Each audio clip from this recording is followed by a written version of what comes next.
যাইতেছেন, হঠাৎ করে দেখতেছেন কবরের পাশ দিয়ে যাওয়ার সময় একটা কবরের মধ্যে আযাব হইতেছে, আযাব।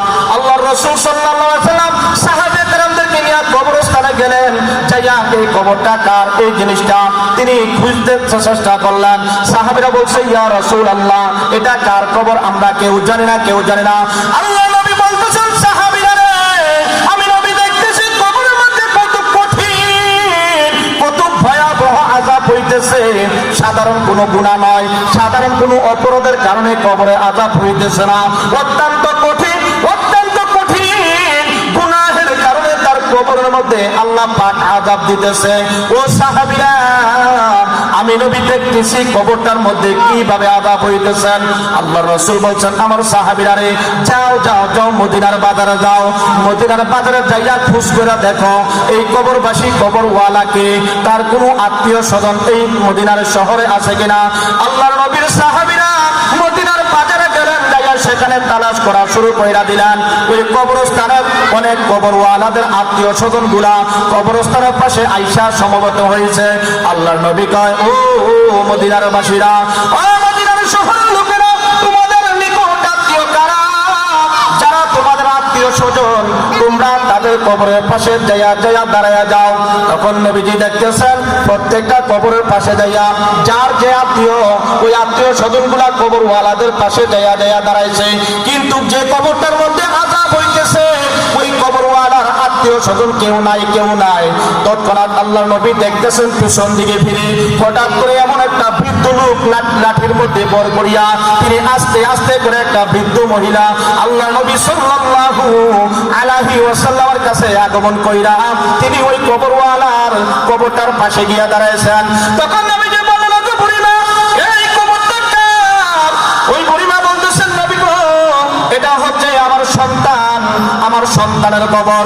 তখন আল্লাহ নবী বলতেছেন, বুড়িমা গো, আমি নবী দেখতেছি আপনার সন্তানের কবরের মধ্যে কঠিন আযাব হইতেছে, ভয়াবহ আযাব হইতেছে। বলেন বলেন বুড়িমা, আপনার সন্তানের কবরের মধ্যে কেন আযাব হয়? কি অপরাধ আপনার সন্তান করছিল? তখন বুড়িমা হাসি দিয়ে বলতেছেন, ওগো আল্লাহর নবী, সত্যি কি আমার সন্তানের কবরের মধ্যে আযাব হয়? বুড়িমার এই কথা শোনার পরে আল্লাহর নবী কয়, বুড়িমা, হ্যাঁ, আপনার সন্তানের কবরের মধ্যে কঠিন ভয়াবহ আযাব হইতেছেন। বুড়িমা খুশি হইয়া কয়, আমি যে দোয়া করছিলাম আমার সন্তানের কবর আযাব হওয়ার জন্য, আল্লাহ বোধহয় কবুল করছে, আমার ভালো হয়েছে। আল্লাহ নবী বলতেছেন, বুড়িমা গো, কিসের জন্য এই বদুয়া আপনার সন্তানের জন্য করেছেন? যেই আপনার বদুয়ার কারণে আজকে আপনার সন্তানের কবরের মধ্যে আগুন জ্বলতেছে, কঠিন অত্যন্ত ভয়াবহ আযাবের সম্মুখীন আপনার সন্তান অত্যন্ত কঠিন আযাবের মধ্যে আছে। তখন বুড়িমা বলতেছেন, ওগো নবীজি শুনেন, আমার সন্তান যখন দুনিয়ার জমিনে ভূমিষ্ঠ হয়, আমার স্বামী তার ছোটবেলায় মারা যায়, আমি মা তিলে তিলে তাকে অনেক বড় করছি, তাকে লাইলা পাইলা বড় করছি, নিজের না খাইয়া অন্যের বাড়িতে কাজকর্ম কইরা কইরা আমি অনেক কষ্ট করে আমার সন্তানকে লালন পালন করছি।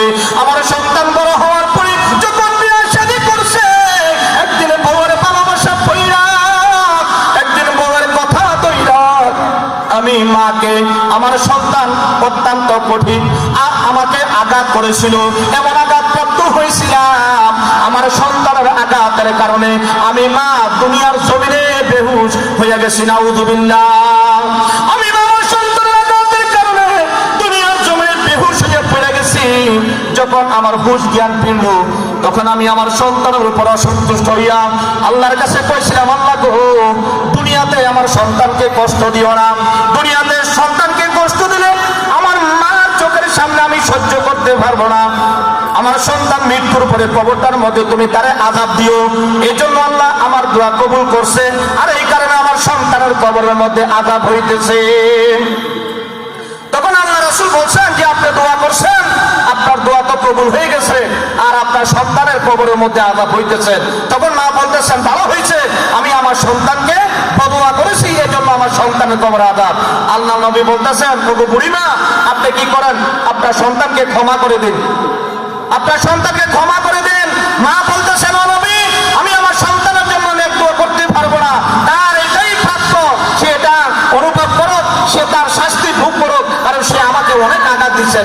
অনেকক্ষণ নবীজি বুঝানোর পরে লম্বা ঘটনা বলছেন, আল্লাহ আমাকে যেইভাবে তুমি কবর আযাব দেখাইতেছ, এই বুড়িমার অন্তর চক্ষু খুলে দাও, সে যেন এই চক্ষু দিয়া তার সন্তানের অগ্নি জ্বলাটা সে দেখতে পারে। তখন আল্লাহ পাক ইন্ডিমেন্ট টাইমে ওই বুড়িমার চোখের পর্দা খুলে দিচ্ছেন। যখন বুড়িমা উপর থেকে তার সন্তানের আযাব যখন দেখলেন, দেখার পরে বুড়িমা একটা মানে চিৎকার দিয়ে জমিনে বেহুশ হয়ে পড়ে গেছে। হুশ ফিরার পরে মার ভিতরে মায়া দয়া এসে গেছে। তখন আল্লাহ নবীকে বলছেন, আল্লাহ রাসূল, আমি মা আমার সন্তানকে ক্ষমা করে দিলাম, আপনিও আমার সন্তানকে ক্ষমা করে দেন। আপনি আল্লাহর কাছে দোয়া করেন, আল্লাহ যেন আমার সন্তানকে ক্ষমা করে দেয়। তখন মা যখন দোয়া করছেন, নবীও দোয়া করছেন, আল্লাহর কাছে দোয়া করার পরে আল্লাহ তার কবর আযাব মাফ করে দিয়েছে। সুবহানাল্লাহ। এই জন্য সম্মানিত উপস্থিতি, আমরা কেউ আমাদের মাকে কষ্ট দিব না। আমাদের মাদেরকে আমরা কখনো তাদেরকে কি করব না, বউয়ের কথা ধরি, কোনো মানুষের কথা ধরি এমন বাক্য আমরা তাদেরকে বলবো না যে কথা দ্বারা মায়ের মনে বাবার মনে কষ্ট দেয়। তাহলে যদি তাদেরকে আমরা অসন্তুষ্ট করে ফেলি, তাহলে পরকালে আমাদেরকে আযাবের সম্মুখীন হতে হবে। সম্মানিত উপস্থিতি, এই কবরের আযাব আল্লাহ রাসূল, এই কবর আযাব আল্লাহর ওলি জালালউদ্দিন সুয়ুতী রাহমাতুল্লাহ আলাইহি, যিনি তাফসীর জালালাইন শরীফ লিখেছেন, এই তাফসীর জালালাইন লেখক আল্লামা জালালউদ্দিন সুয়ুতী ওনার কিতাবের মধ্যে উনি এনেছেন, যখন কিছু হাজী সাহেবগণ হজ করার জন্য কাবার দিকে যখন তারা রওনা করেছেন, কাবার দিকে রওনা করার পরে এই পথিমধ্যে এই অনেকগুলা হাজীদের মধ্য থেকে একজন হাজী ইন্তেকাল করছে। যখন একজন হাজী তাদের মধ্য থেকে ইন্তেকাল করছেন, তখন অন্যান্য হাজী সাহেবরা কয়, রে এখনো আমরা হজে যাইয়া বুঝতে পারলাম না, এখনো আমরা হজে যাইয়া বুঝতে পারলাম না, আমাদের প্রতিমধ্যে আমাদের একজন হাজী ভাইয়ের মৃত্যু হয়ে গেছে। এখন এই লোকটাকে ফেলাইয়া রাখা যাবে না, এই লোকটাকে কাঁধে করিয়া নেওয়া যাবে না, এই লোকটাকে এখানে দাফন কাফন করতে হবে। মরুভূমি এলাকার মধ্যে তারা ওই হাজী ভাই যখন মারা গেছেন, এই হাজী ভাইকে নিয়ে তারা বাড়ি ঘর তালাশ করতেছেন। কোথায় গেলে একটা কোদাল পাবো, কোথায় গেলে একটা খুন্তি পাবো, যেটা দিয়ে আমরা কবর করে তাকে কবরস্থ করতে পারবো। দুইজন ওই হাজী সাহেব এই মরুভূমির পাশে তারা হাঁটতে শুরু করলেন। জঙ্গলের কিনারে যাইয়া দেখতেছেন একটা ঘর দেখা যায়, ওই ঘরের মধ্যে যাইয়া দেখতেছেন এক মহিলা কোদাল দিয়া কাজ করতেছেন। যাইয়া বলতেছেন, বুড়িমা গো, ও মা, আমরা হাজী সাহেব আমরা হজ করার জন্য আল্লাহর বাইতুল্লাহর কাবার দিকে আমরা রওনা করছি, আমাদের একজন হাজী ভাই প্রতিমধ্যে মৃত্যুবরণ করছে, যদি আপনার কোদালটা আমাদেরকে দিতেন, এই কোদাল দিয়া কবর কইরা এই কবরের মধ্যে কবরস্থ করতাম আমাদের হাজী সাহেবকে, যদি আপনি দয়া করেন আপনার কোদালটা আপনাকে আমরা ফেরত দেব। তখন ওই মহিলা বলতেছেন, আমি দিতে পারি একটা শর্তে, আমার কোদালটা কবর কইরা মাটি দিয়া, আবার আমার কোদালটা যদি আপনারা বাড়ির মধ্যে দিয়া যান, তাইলে আমি কোদাল দিতে পারবো, কারণ ওই মরুভূমি এলাকা এত দূরে যাইয়া আমি কোদাল আনা সম্ভব না। তারা বলতেছেন, ও মা, আপনার কোদাল আপনি পেয়ে যাবেন, আমাদেরকে আপনার কোদালটা দেন, আমরা আমার হাজী ভাইকে আমরা দাফন করব।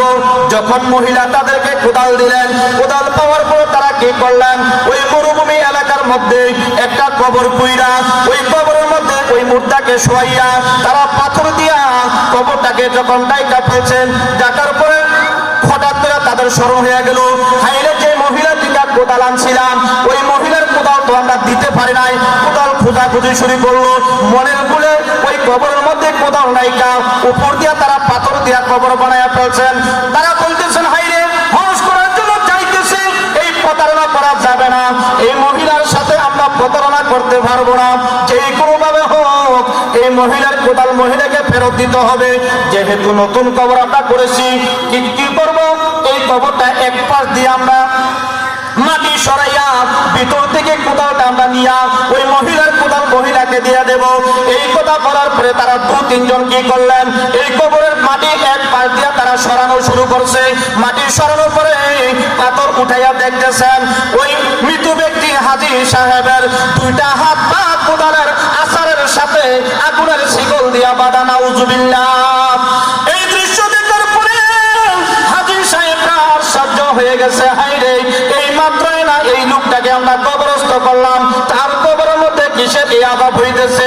যেই কোদাল আমরা আনতে গেছি, ওই কোদালের দাঁতের সাথে ওই কোদালের আসারের সাথে এই মৃত ব্যক্তির দুইটা হাত কেন বাঁধা অবস্থা আছে আগুনের শিকল দিয়া, তার কবরের মধ্যে ধোঁয়া আর ধোঁয়া, তার কবরের মধ্যে ধোঁয়া আর ধোঁয়া।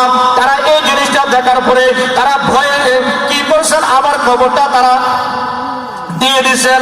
কবর দেওয়ার পরে তখন তারা কি করলেন, হাইরে তার কোদাল কিভাবে দেবো, তখন ওই কি করলেন, তারা ওই মহিলার কাছে সকল হাজী সাহেবরা গেলেন, যাইয়া বলতেছেন না গো, কোনো না কোনো কারণ বশত আপনার কোদালটা আমাদের কবরের মধ্যে ঢুকে গেছে, এখন আপনার কোদালটা আপনাকে দিতে পারবো না। ও মা, প্রয়োজন হলে আপনাকে আমরা 2, 3, 5 গুণ দাম দিয়ে দেবো, তারপরে আপনি আমাদের উপর দায় দাবি রাখেন না। মহিলা বুঝতে পেরে আচ্ছা ঠিক আছে দেন। মহিলাকে তারা কি করলেন, টাকা দিয়া, দিরহাম দিয়া তারা কি করছেন, হজ করার জন্য গেছে। হজ করার জন্য যাইয়া সেখানের হজের সকল কার্যক্রম পরিসমাপ্তি কইরা ওই হাজী সাহেবরা কি করলেন, বাড়িতে আসলেন। আইসা ওই যে মৃত্যু হাজী সাহেব, যে লোকটা মারা গেছে হজে যাওয়ার সময়, ওই মহিলার কাছে যাইয়া কইতেছেন না গো, আপনার স্বামী আমাদের সাথে হজে যাওয়ার সময় প্রতিমধ্যে ইন্তেকাল করেছেন, আমরা কি করেছি, তার লাশটা কি করেছি, সেখানে আমরা দাফন করেছি। মা, কথা লুকাইও না, লুকাইও না, আমরা কথা লুকাবো না, সত্য করে বলো, বলো, বলো গো মা, তোমার স্বামী এমন কি গুনাহ করতো, তোমার স্বামীর এমন কি বদ আমল আছে, যে গুনাহ বদ আমলের কারণে তোমার স্বামীর কবরের মধ্যে আমরা জাহান্নামের আগুন দেখতে পেয়েছি। তখন মহিলা বললেন, ওগো হাজী সাহেবরা, আমি আমার স্বামীকে কতবার বারণ করছি, আমার স্বামীর কবর আগুন না জ্বললে কার কবরে আগুন জ্বলবে? আপনারা তো জানেন না, আমার স্বামী একজন পার্টনারের সাথে শেয়ারে ব্যবসা করত, ওই ব্যবসা লাভবান হওয়ার জন্য সে তার পার্টনার ভাইকে নিজের হাতে মাইরা পালাইছে, মাইরা পালাইয়া ওই পার্টনার ভাইয়ের টাকা পয়সা দিয়াতে ধনী হয়েছে, ধনী হইয়া ওই টাকা আত্মসাৎ টাকা দিয়া, ওই হারাম উপার্জনের টাকা দিয়া ওই পার্টনার ভাইকে মারা, ওই পার্টনার ভাইয়ের অর্থ দিয়া সে হজ করার জন্য কাবা গেছে। এই জন্য আল্লাহ কবুল করেন নাই, আল্লাহ বরদাস্ত করেন নাই। মনে হয় এই কারণে এই অবৈধ ইনকাম দিয়া হজ করতে যাওয়ার কারণে আল্লাহ তার কবরের মধ্যে এইভাবে আযাব দিয়েছেন। তখন জালালউদ্দিন সৈয়দী রাহমাতুল্লাহ আলাইহি বলেন যে এই কারণে হাজী সাহেবরা বুঝা গেছে, অবৈধ টাকা দিয়া হজ করতে যাওয়ার কারণে আল্লাহ পাক তার কবরের মধ্যে এইভাবে আযাব দিতেছেন। নাউযুবিল্লাহ।